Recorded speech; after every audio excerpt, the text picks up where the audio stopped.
नमस्कार, आप सभी का स्वागत है अजंता क्लासेस जयपुर में। तो आज के इस वीडियो में हम लोग देखेंगे एसएससी जीडी एग्जाम 2022-23 के लिए रीजनिंग प्लस जीके जीएस के स्पेशल क्लास को। ठीक है, और मैंने जितने भी क्वेश्चन लिए हैं वो सभी एग्जाम पिछले साल के एग्जामों में पूछे गए प्रश्न हैं। ठीक है, तो वीडियो को पूरा अंत तक जरूर देखिएगा। चलिए आज के इस वीडियो को हम लोग स्टार्ट करते हैं। पहला प्रश्न आपके सामने, और पहला प्रश्न देखिए क्या कह रहा है।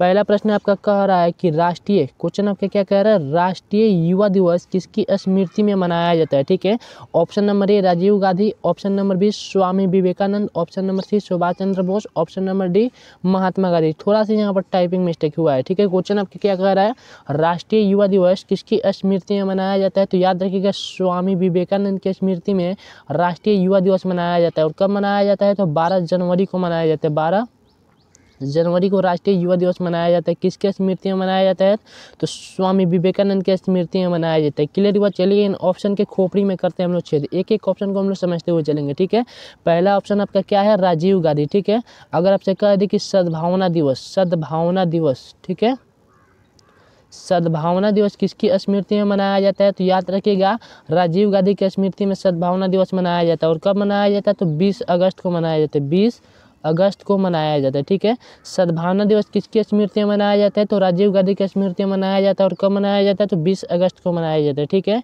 राष्ट्रीय युवा दिवस किसकी स्मृति में मनाया जाता है, तो स्वामी विवेकानंद की स्मृति में मनाया जाता है। और कब मनाया जाता है, तो 12 जनवरी को मनाया जाता है। क्लियर हुआ। चलिए एक और ऑप्शन बच रहा है, दो ऑप्शन है। ठीक है, अभी सुभाष चंद्र बोस। ठीक है, सुभाष चंद्र बोस के स्मृति में कौन से दिवस मनाते हैं, तो पराक्रम दिवस मनाते हैं। ठीक है, कौन से दिवस, पराक्रम दिवस।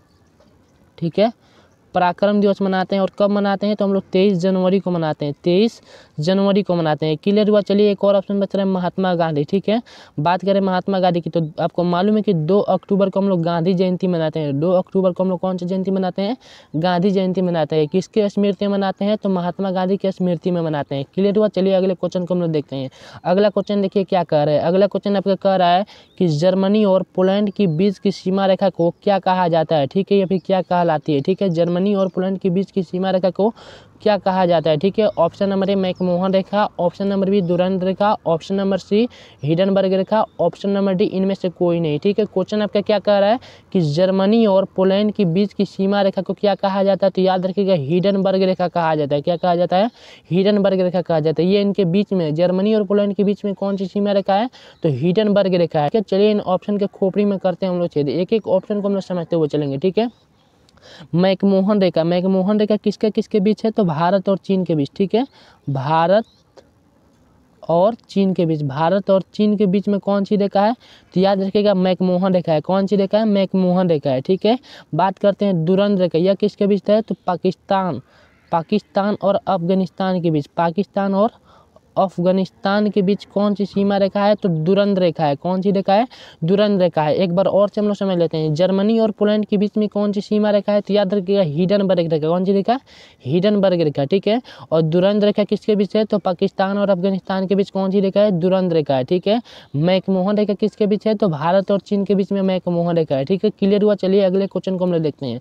अगला क्वेश्चन आपका देखिए क्या कह रहा है। अगला क्वेश्चन आपका कह रहा है कि शेरशाह सूरी का मकबरा कहाँ है। ठीक है, option number A Sasaram, option number B Delhi, option number C Agra, option number D Hyderabad. ठीक है, तो क्वेश्चन आपके क्या कह रहा है कि शेरशाह सूरी का मकबरा कहाँ है, तो याद रखिएगा सासाराम में है। कहाँ है, सासाराम में। और सासाराम आपका कहाँ पड़ता है, तो बिहार में पड़ता है। कहाँ पड़ता है आपका, बिहार में आपका सासाराम पड़ता है। क्लियर हुआ।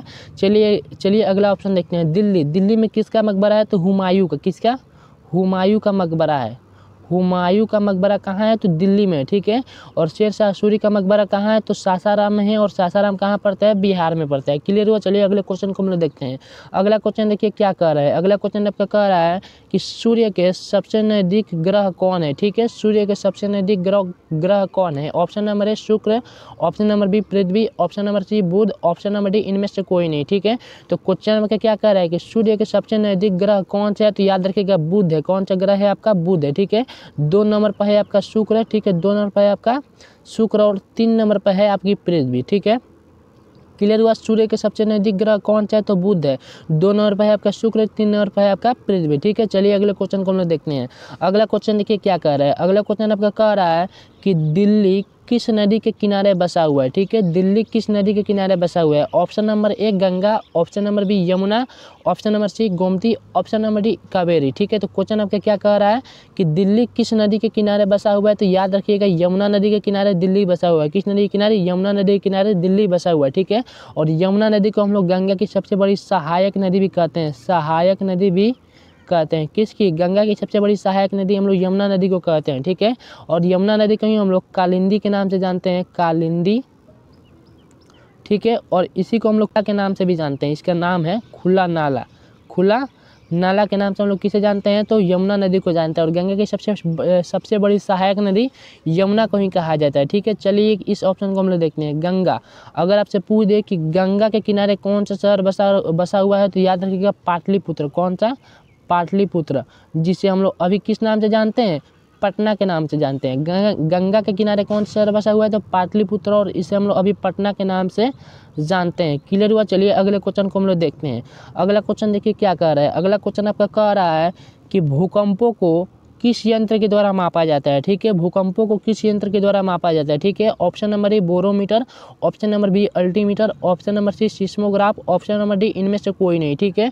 तो क्वेश्चन आपका क्या कह रहा है कि भूकंपों को किस यंत्र के द्वारा मापा जाता है, तो याद रखिएगा सिस्मोग्राफ के द्वारा मापा जाता है। किस यंत्र के द्वारा, सिस्मोग्राफ के द्वारा मापा जाता है, ठीक है। वही अगर आपसे क्वेश्चन पूछ दे कि भूकंपों का अध्ययन क्या कहलाता है, तो सिस्मोलॉजी कहलाता है। क्या कहलाता है, सिस्मोलॉजी कहलाता है, सिस्मोलॉजी आपका भूकंपों का अध्ययन कहलाता है, ठीक है। और भूकंपों को किस यंत्र के द्वारा मापा जाता है, तो सिस्मोग्राफ के द्वारा मापा जाता है, ठीक है। चलिए इन ऑप्शन के खोपड़ी में करते हैं हम लोग छेद, ठीक है। बात करते हैं हम लोग बोरोमीटर, ठीक है। वायुमंडलीय दाब किससे मापा जाता है, तो बोरोमीटर के द्वारा मापा जाता है, ठीक है। अगर आपसे एग्जाम में क्वेश्चन पूछ दे कि वायुमंडलीय दाब को किससे मापा जाता है, तो बोरोमीटर के द्वारा मापा जाता है, ठीक है। अल्टीमीटर के द्वारा क्या मापा जाता है, तो ऊंचाई को मापा जाता है। किसको मापा जाता है, ऊंचाई को मापा जाता है, ठीक है। क्लियर हुआ। चलिए कुछ और इससे रिलेटेड क्वेश्चन को हम लोग देख लेते हैं, ठीक है। बात करते हैं हम लोग दूरी को किससे मापा जाता है, ठीक है। समुद्र की जो दूरी होती है, दूरी को हम लोग किससे मापते हैं, तो याद रखिएगा नॉटिकल माइल्स के द्वारा मापते हैं, नॉटिकल माइल्स के द्वारा हम लोग दूरी को मापते हैं, समुद्र की दूरी को, ठीक है। और समुद्र की गहराई को किससे मापते हैं, गहराई, ठीक है। गहराई को किससे हम लोग मापते हैं, तो गहराई को हम लोग फायदा मीटर के द्वारा मापते हैं, फायदा मीटर के द्वारा हम लोग गहराई को मापते हैं, ठीक है। उम्मीद है जितने भी क्वेश्चन मैंने आपको बताया वो सभी क्वेश्चन क्लियर हो गया होगा पीछे का। तो चलिए अगले क्वेश्चन को हम लोग देखते हैं। अगला क्वेश्चन देखिए आपका क्या कह रहा है। अगला क्वेश्चन आपका कह रहा है किस विटामिन के कमी के कारण खून का थक्का नहीं बनता है, ठीक है। क्वेश्चन आपके क्या कह रहा है, किस विटामिन के कमी के कारण खून का थक्का नहीं बनता है, ठीक है। ऑप्शन नंबर 1 में है विटामिन सी, ऑप्शन नंबर 2 में है विटामिन के, ऑप्शन नंबर 3 में है विटामिन डी, और ऑप्शन नंबर 4 में है विटामिन बी, ठीक है। तो क्वेश्चन आपका क्या कह रहा है कि किस विटामिन के कमी के कारण खून का थक्का नहीं बनता है, तो याद रखिएगा विटामिन के कमी के कारण खून का थक्का नहीं बनता है, विटामिन के कमी के कारण खून का थक्का नहीं बनता है। चलिए इन ऑप्शन के खोपड़ी में करते हैं हम लोग छेद, ठीक है। विटामिन सी के कमी से कौन सा रोग होता है, तो अस्कर्वी होता है। कौन सा रोग होता है, अस्कर्वी रोग होता है। विटामिन सी के कमी के कारण कौन सा रोग होता है, तो अस्कर्वी रोग होता है, ठीक है। अस्कर्वी रोग होता है, ठीक है। विटामिन डी के कमी के कारण कौन सा रोग होता है, तो रिकेटस होता है, रिकेटस, ठीक है। और विटामिन बी के कमी से कौन सा रोग होता है, तो आपको मालूम है कि बेरी रोग जो होता है, बेरी रोग वो किसके कमी से होता है, तो विटामिन बी के कमी के कारण बेरी रोग होता है, ठीक है। उम्मीद है ये सभी क्वेश्चन आपके क्लियर हो गया होगा। एक बार और से हम लोग देखते हैं किस विटामिन के कमी के कारण खून का थक्का नहीं बनता है, तो विटामिन के कमी के कारण खून का थक्का नहीं बनता है, ठीक है। विटामिन बी के कमी के कारण कौन सा रोग होता है, तो बेरी होता है। और विटामिन डी के कमी के कारण कौन सा रोग होता है, तो रिकेटस होता है। कौन सा रोग होता है, रिकेटस होता है, ठीक है। विटामिन सी के कमी के कारण कौन सा रोग होता है, तो अस्कर्वी रोग होता है। क्लियर हो गया। तो चलिए अगले क्वेश्चन को हम लोग देखते हैं। अगला क्वेश्चन आपका देखिए क्या कह रहा है। अगला क्वेश्चन आपका कह रहा है कि संसार का सबसे छोटा महासागर कौन सा है, ठीक है। ऑप्शन नंबर ए हिंद महासागर, ऑप्शन नंबर बी आर्कटिक महासागर, ऑप्शन नंबर सी प्रशांत महासागर, ऑप्शन नंबर डी इनमें से कोई नहीं, ठीक है। तो क्वेश्चन आपका क्या कह रहा है कि संसार का सबसे छोटा महासागर कौन सा है, तो याद रखिएगा आर्कटिक महासागर। आर्कटिक महासागर जो है वो संसार का सबसे छोटा महासागर है, और प्रशांत महासागर जो है वो सबसे बड़ा महासागर है, ठीक है। महासागरों की संख्या कितनी है, तो 5 है। कितनी है, महासागरों की संख्या 5 है। इसे आप इस ट्रिक से याद रख सकते हैं, ठीक है। महासागरों की संख्या कितनी है, तो 5 है, ठीक है। पैसा PISA, पैसा से आप पाँचों महासागरों का नाम आप याद कर सकते हैं, ठीक है। P से होता है आपका प्रशांत महासागर, A से होता है आपका अटलांटिक महासागर, I से होता है आपका हिंद महासागर, A से होता है साउथ हॉर्न यानी दक्षिण महासागर, और A से होता है आर्कटिक महासागर, ठीक है। महासागरों की संख्या 5 है और सबसे छोटा महासागर आपका आर्कटिक महासागर है, सबसे बड़ा महासागर आपका प्रशांत महासागर है। क्लियर होगा। चलिए अगले क्वेश्चन को हम लोग देखते हैं। अगला क्वेश्चन देखिए आपका क्या कह रहा है। अगला क्वेश्चन आपका कह रहा है कि भारत का सबसे बड़ा गुम्बज गोल गुम्बज है, ठीक है। भारत के सबसे बड़ा गुम्बज गोल गुम्बज कहाँ है? Option number A Hyderabad, option number B Secunderabad, option number C Bijapur, option number D Lucknow, ठीक है। तो क्वेश्चन आपका क्या कह रहा है कि भारत के सबसे बड़ा गुम्बज गोल गुम्बज है, तो याद रखिएगा बीजापुर में है। कहाँ है? बीजापुर में सबसे बड़ा गुम्बज गोल गुम्बज है। और इसका निर्माण किसने कराया था? तो यूसुफ आदिल शाह ने, यूसुफ आदिल शाह ने इसका निर्माण कराया था। उम्मीद है ये क्वेश्चन आपका क्लियर हो गया होगा। भारत के सबसे बड़ा गुम्बज गोल गुम्बज कहाँ है? तो बीजापुर में है। और इसका निर्माण किसने कराया था? तो यूसुफ आदिल शाह ने कराया था। चलिए अगले क्वेश्चन को हम लोग देखते हैं। अगला क्वेश्चन, ठीक है, देखिए क्वेश्चन कह रहा है कि आरबीआई के प्रथम भारतीय गवर्नर कौन थे, ठीक है। क्वेश्चन आपका क्या कह रहा है कि आरबीआई के प्रथम भारतीय गवर्नर कौन थे, ठीक है। Option number A CD Deshmukh, option number B Bimal Jalan, option number C doctor C Rangarajan, option number D इनमें से कोई नहीं, ठीक है। तो क्वेश्चन आपका कह रहा है कि आरबीआई के प्रथम भारतीय गवर्नर कौन थे, तो याद रखिएगा सीडी देशमुख। सीडी देशमुख तो जो थे वो आरबीआई के प्रथम भारतीय गवर्नर थे, ठीक है। और आरबीआई की स्थापना कब हुआ था? तो 1 अप्रैल 1935 ईस्वी को आरबीआई की स्थापना हुई थी, ठीक है। और इसका राष्ट्रीयकरण कब हुआ था? तो 1949 ईस्वी में, 1949 ईस्वी में इसका राष्ट्रीयकरण हुआ था और 1935 ईस्वी में इसका स्थापना हुआ था, ठीक है। और इसके प्रथम भारतीय गवर्नर कौन थे? तो सीडी देशमुख थे, सीडी देशमुख थे। उम्मीद है ये क्वेश्चन आपका क्लियर हो गया होगा। तो चलिए अगले क्वेश्चन को हम लोग देखते हैं। अगला क्वेश्चन देखिए आपका क्या कह रहा है। अगला क्वेश्चन आपका कह रहा है कि इंदिरा गांधी के बचपन का नाम क्या था, ठीक है। इंदिरा गांधी के बचपन का नाम क्या था? ऑप्शन नंबर ए इंदु या Priyadarshi, option number B Mannu, option number C Chhabili, option number D इनमें से कोई नहीं, ठीक है। तो क्वेश्चन आपका क्या कह रहा है कि इंदिरा गांधी के बचपन का नाम क्या था? तो याद रखिएगा इंदु या प्रियदर्शी इंदिरा गांधी के बचपन का नाम था। इंदु या प्रियदर्शी किसका नाम था? इंदिरा गांधी के बचपन का नाम था, ठीक है। और ये मन्नू किसका नाम था? तो रानी लक्ष्मीबाई यानी झांसी की रानी, झांसी की रानी के बचपन का नाम क्या था? झांसी की रानी के बचपन का नाम क्या था? तो मन्नू था। क्या था? मन्नू था, ठीक है। और झांसी की रानी के जो कब्र है वो कहाँ है? तो ग्वालियर में। कहाँ है? ग्वालियर में। यानी इनको जहाँ मिट्टी दिया गया है वो कहाँ है? ग्वालियर में है, ठीक है। उम्मीद है ये क्वेश्चन आपका क्लियर हो गया होगा। तो चलिए अगले क्वेश्चन को हम लोग देखते हैं, ठीक है। अगला क्वेश्चन देखिए, एक और पीछे क्वेश्चन है, चलिए इसको देखते हैं। ये क्वेश्चन देखिए आपका क्या कह रहा है।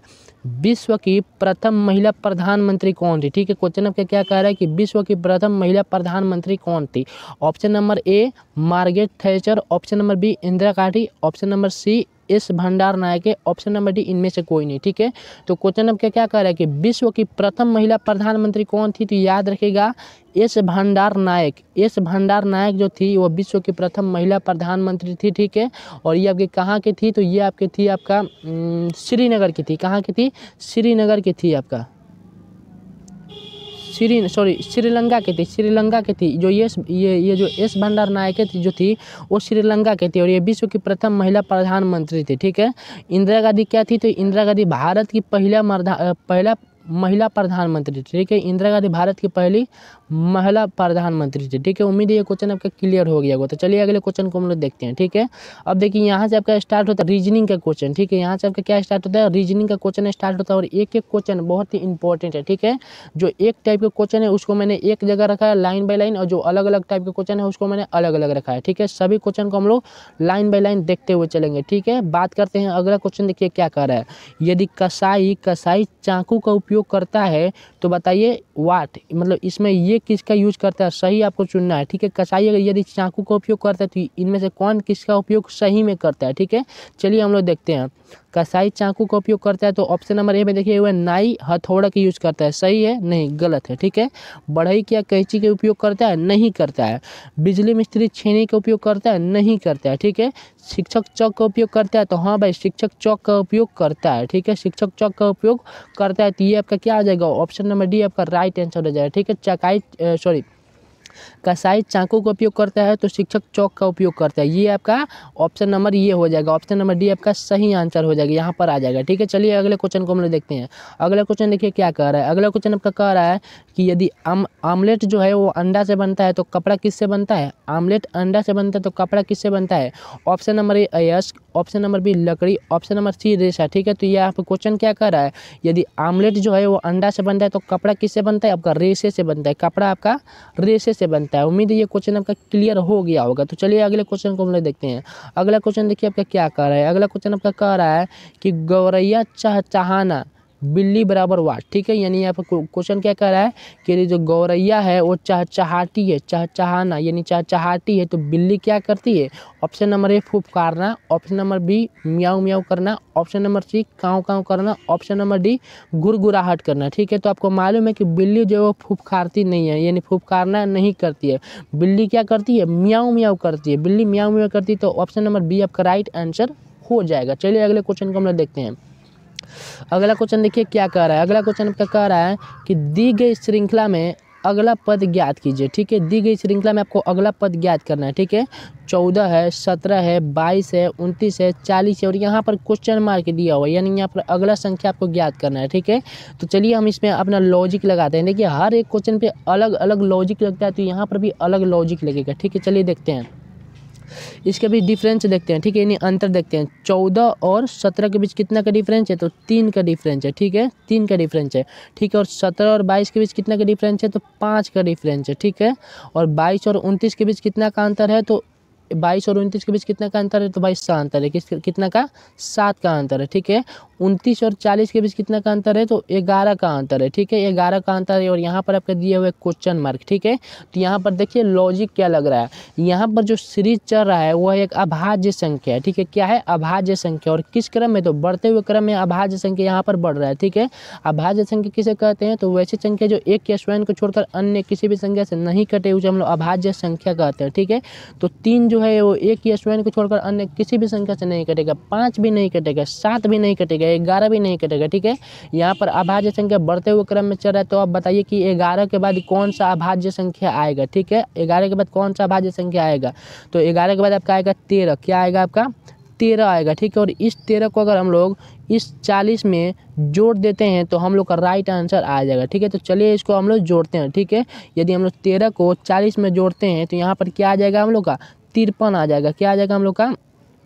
53 यहाँ पर आ जाएगा हम लोग का राइट आंसर। ठीक है, यदि हम लोग 40 को 13 में जोड़ेंगे तो यहाँ पर 53 हम लोग का राइट आंसर आ जाएगा। देखिए इसमें कौन सा ऑप्शन में 53 दिया हुआ है, तो ऑप्शन नंबर डी में यहाँ पर 53 आपका दिया हुआ है, तो यह हो जाएगा आपका राइट आंसर। ठीक है, उम्मीद है ये क्वेश्चन आपका क्लियर हुआ होगा। चलिए एक बार और समझ लेते हैं। इसके भी सबसे पहले हम लोग डिफरेंस निकाले हैं, कितने कितने का डिफरेंस है। उसके बाद हम लोग देखे हैं कि यहाँ पर कौन सा सीरीज चल रहा है, तो यहाँ पर अभाज्य संख्या का सीरीज चल रहा है और वो भी किस क्रम में? तो बढ़ते हुए क्रम में चल रहा है। तो 3 है, 3 के बाद अभाज्य संख्या 5 आ रहा है, 5 के बाद अभाज्य संख्या 7 आ रहा है, 7 के बाद अभाज्य संख्या 11 है, तो 11 के बाद क्या आ जाएगा? अभाज्य संख्या 13 आ जाएगा। और इस 13 को हम लोग 40 में जोड़ दिए हैं, हम लोग का राइट आंसर 53 आ गया है। ठीक है, चलिए अगले क्वेश्चन को हम लोग देखते हैं। अगला क्वेश्चन आपके देखिए क्या कह रहा है। अगला क्वेश्चन आपका कह रहा है कि 3, 5, 15 यहाँ पर क्वेश्चन मार्क दिया हुआ है, 63 है, 127, यानी यहाँ पर आपको क्या करना है? लुप्त संख्या ज्ञात करना है। यहाँ पर आपका लुप्त संख्या ज्ञात करना है। ठीक है, देखिए मैंने आपको पहले ही बताया कि हर एक क्वेश्चन पे अलग अलग लॉजिक लगता है। ठीक है, चलिए देखते हैं यहाँ पर कौन सा लॉजिक लग रहा है। यहाँ पर ये 5 नंबर क्वेश्चन है, यहाँ पर नहीं है। ठीक है, 3 है, 5 है, ऐसे क्वेश्चन 3, 7 दिया हुआ है। ठीक है, यहाँ से क्वेश्चन स्टार्ट हो रहा है 3 से लेकर 27 तक। ठीक है, चलिए यहाँ पर लॉजिक देखिए कौन सा लग रहा है। ठीक है, यहाँ पर 3 है। ठीक है, यदि अगर हम लोग 3 को यदि हम लोग 2 में गुणा करते हैं, 3 को हम लोग 2 में गुणा करते हैं तो 3 दूना 6 हो जाएगा, और प्लस अगर हम लोग 1 करते हैं तो कितना आ जाएगा? 7 आ जाएगा। 3 दूना 6 प्लस 1 7 आ जाएगा। ठीक है, अब यहाँ पर देखिए अगला संख्या 15 है, तो इसको हम लोग कैसे लेंगे?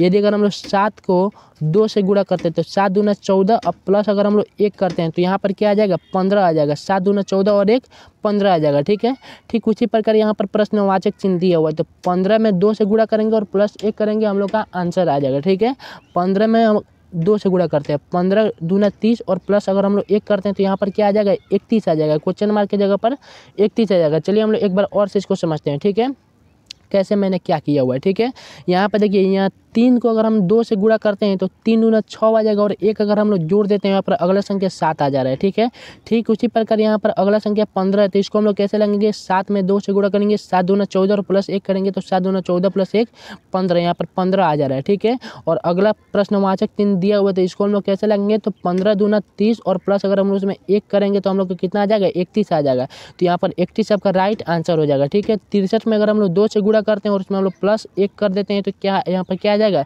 127 आ जाएगा। उम्मीद है ये आपको क्लियर हुआ होगा क्वेश्चन। तो चलिए अगले क्वेश्चन को हम लोग देखते हैं। ठीक है, अगला क्वेश्चन आपका देखिए क्या कह रहा है। अगला क्वेश्चन आपका कह रहा है कि दिए गए विकल्पों में भिन्न ज्ञात कीजिए। ठीक है, दिए गए विकल्पों में आपको भिन्न ज्ञात करना है, यानी सबसे अलग संख्या आपको ज्ञात करना है। ठीक है, यहाँ पर 235 है, ऑप्शन नंबर बी में आपको 678 है, ऑप्शन नंबर सी में आपका 347 है, ऑप्शन नंबर डी में 268 है। ठीक है, यानी इसमें आपको सबसे भिन्न अलग संख्या आपको ज्ञात करना है। तो इसको आप कैसे ज्ञात करेंगे, चलिए हम लोग समझते हैं। ठीक है, इसको हम लोग जांचते हैं। सबसे पहले ऑप्शन नंबर ए को देखिए 235 दिया हुआ है। ठीक है, यहाँ पर 2 है, 3 है, 5 है, 2 है, 3 है, 5 है। ठीक है, तो अगर हम लोग 2 को 3 में जोड़ते हैं तो यहाँ पर क्या आ जाएगा, हम लोग का 5 आ जाएगा। ठीक है, 5 आ जाएगा। तो यहाँ पर लास्ट में क्या दिया हुआ है, 5 दिया हुआ है। ठीक है, ठीक उसी प्रकार इसको भी ऑप्शन नंबर बी को भी हम लोग जाते हैं। ठीक है, अगर हम लोग 6 में 7 को जोड़ते हैं तो यहाँ पर क्या आ जाएगा, 13 आ जाएगा। ठीक है, 13 आ जाएगा, लेकिन यहाँ पर लास्ट में क्या दिया हुआ है, 8 दिया हुआ है। ठीक है, चलिए अगले को हम लोग जाते हैं। ठीक है,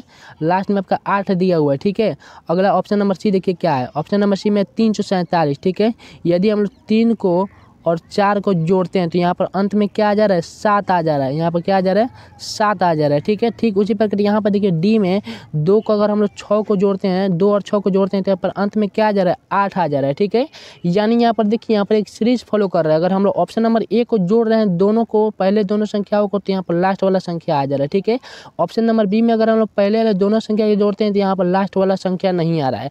ऑप्शन नंबर सी में पहले दोनों वाले संख्या के जोड़ते हैं तो यहाँ पर लास्ट वाला संख्या आ जा रहा है। ऑप्शन नंबर डी में भी दोनों वाले पहले दो संख्या की जोड़ते हैं तो ऑप्शन नंबर लास्ट वाला संख्या आ जा रहा है। ठीक है, लेकिन यहाँ पर ऑप्शन नंबर बी में क्या है, ऑप्शन नंबर बी में आपका ये वाला सीरीज फॉलो नहीं कर रहा है। ठीक है, ऑप्शन नंबर बी में अगर हम लोग 6 और 7 को जोड़ते हैं तो यहाँ पर क्या आ रहा है, 13 आ रहा है, जबकि यहाँ पर लास्ट में क्या है, 8 है। ठीक है, संख्या आपका सबसे अलग संख्या है, सबसे डिफरेंट संख्या आपका ऑप्शन नंबर बी है। तो ये आपका राइट आंसर हो जाएगा। सबसे भिन्न आपको ज्ञात भी करना है। ठीक है, चलिए अगले क्वेश्चन को देखते हैं। अगला क्वेश्चन देखिए आपका क्या कह रहा है। अगला क्वेश्चन है आपका कि दिए गए विकल्पों में भिन्न ज्ञात करना है। इसमें भी आपको सबसे डिफरेंट यानी सबसे अलग संख्या आपको ज्ञात करना है। 93 है ऑप्शन नंबर बी में, ऑप्शन नंबर ए में 93 है, ऑप्शन नंबर बी में आपका 89 है, ऑप्शन नंबर सी में आपका 79 है, ऑप्शन नंबर डी में आपका 81 है। ठीक है, तो यानी इसमें भी आपका सबसे अलग संख्या ज्ञात करना है। अलग अलग लॉजिक लग सकता है, यहाँ पर आपका वर्ग भी लग सकता है। ठीक है, वर्गमूल भी लग सकता है, आपका घन भी लग सकता है और घनमूल भी लग सकता है। अलग अलग यहाँ पर लॉजिक लग सकता है। ठीक है, तो यहाँ पर देखिए क्या इनमें से कोई संख्या किसी का वर्ग है, देखिए तो 93 किसी का वर्ग है, नहीं है। 89 नहीं है, 79 नहीं है, लेकिन ये जो 81 है वो 9 का क्या है, वर्ग है, 9 का वर्ग है। ठीक है, और कोई भी संख्या इसमें किसी का भी वर्ग नहीं है, तो ये तीनों जो हो जाएगा क्या हो जाएगा, गलत हो जाएगा। लेकिन ये जो ऑप्शन नंबर डी जो हो जाएगा वो राइट आंसर हो जाएगा। ठीक है, ये सबसे अलग संख्या है क्योंकि यह 9 का स्क्वायर है और ये तीनों संख्या किसी का भी स्क्वायर नहीं है। तो ऑप्शन नंबर डी आपका राइट आंसर हो जाएगा। चलिए अगले क्वेश्चन को हम लोग देखते हैं। अगला क्वेश्चन देखिए क्या कह रहा है। अगला क्वेश्चन भी आपका कुछ इसी टाइप का है। यहाँ पर आपका क्वेश्चन कह रहा है कि दी गई श्रृंखला में अगला पद ज्ञात कीजिए। ठीक है, यहाँ पर आपको क्या करना है, अगला पद आपको ज्ञात करना है। ठीक है, तो हम आपको पहले ही बोला कि अलग अलग क्वेश्चन पे अलग अलग लॉजिक लगता है। ठीक है, तो यहाँ पर देखिए हम लोग सबसे पहले इसका डिफरेंस निकालते हैं। ठीक है, 10 और 17 का डिफरेंस कितना आ जाएगा, यानी 10 और 17 का अंतर 7 आ जाएगा। ठीक है, 17 और 26 का अंतर कितना आ जाएगा लोगों, तो 17 और 26 का अंतर आपका 8 आ जाएगा। क्या आ जाएगा आपका, 8 आ जाएगा। ठीक है, 8 आ जाएगा, 8 नहीं कैसे 9 आ जाएगा। ठीक है, इसके बीच कितना का अंतर आ जाएगा, 9 का अंतर आ जाएगा। ठीक है, बात करते हैं 26 और 17 के बीच कितना का अंतर आएगा, यहाँ पर 9 आएगा। ठीक है, एक बार और हम लोग देखते हैं।